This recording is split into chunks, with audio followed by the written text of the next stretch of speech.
Long before the rise of civilizations, beyond the reach of mortal sight, there existed a realm known as the fourth dimension.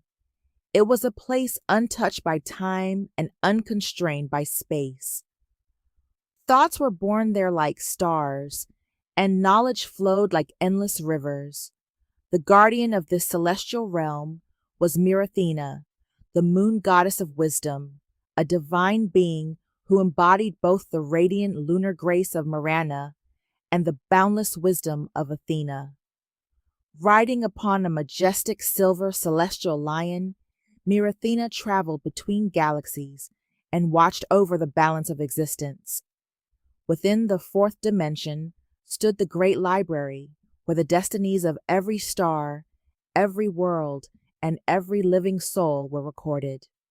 For countless ages, Mirathena fulfilled her duty without question. Yet deep within her heart, a spark of curiosity began to grow. One day, while standing within the cosmic observatory, a hall of infinite mirrors reflecting every reality, she turned her gaze toward the third dimension. There, she witnessed humanity. She saw people love and hate, succeed and fail, dream and despair. They were imperfect creatures, constantly making mistakes, yet somehow growing stronger because of them. And for the first time, Mirathena asked herself, is wisdom truly perfection, or is it the courage to learn through failure? The question echoed across the fourth dimension. It was a forbidden question. The beings of that realm possessed all knowledge. The only thing they had never known was uncertainty. Driven by her curiosity, Mirathena descended into the oldest chambers of the great library. There, she discovered an ancient scroll hidden beneath the foundations of creation itself. Upon it were written words older than the stars. The final gate of wisdom can only be crossed through ignorance. The message fascinated her. She sought to understand its meaning.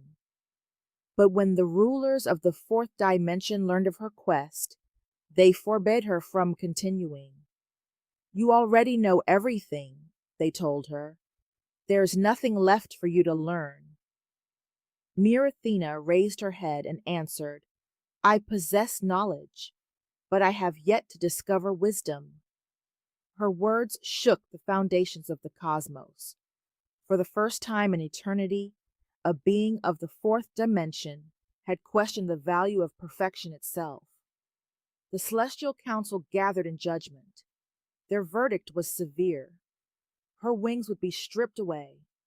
Her infinite memory would be shattered, and she would be exiled to the third dimension. The stars dimmed. The moons fell silent. Her celestial lion roared across the heavens. Then Mirathena began her descent. She fell through layers of reality, through rivers of starlight and oceans of forgotten time. The fall lasted 1,000 years, and with every layer she crossed, she lost a piece of herself. First, she lost the ability to see the future, then the power to remember every moment of the past at once, then the language of the stars. At last, she even forgot her own divine name. When she finally reached the mortal world, only one name remained in her memory: Mirathena. She opened her eyes beneath the silver glow of the moon. Her celestial lion still stood beside her, though it too had become mortal. For the first time, Mirathena felt fear. For the first time, she felt loneliness. For the first time, she realized what it meant not to know. Yet this was the true purpose of her exile. Every new experience began to fill the emptiness left behind by her lost memories. A child's laughter, a warrior's sacrifice, a mother's tears, a friend's betrayal. None of these lessons existed within the great library of the fourth dimension. They could only be understood by living them. Centuries passed. Then, during a great lunar eclipse, Mirathena looked toward the night sky. The heavens opened.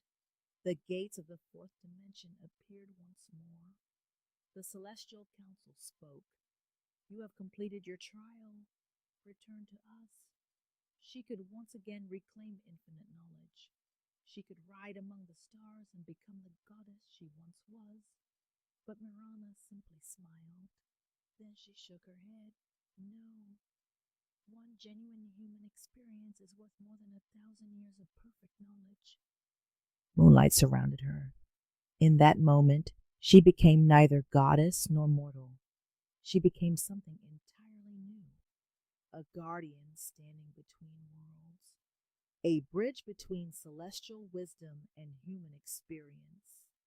And from that night onward, whenever people glimpsed the silhouette of a silver lion crossing the full moon, they told an ancient legend. The goddess who fell from the fourth dimension still watches over the world. For true wisdom is not knowing everything, it is never ceasing to learn.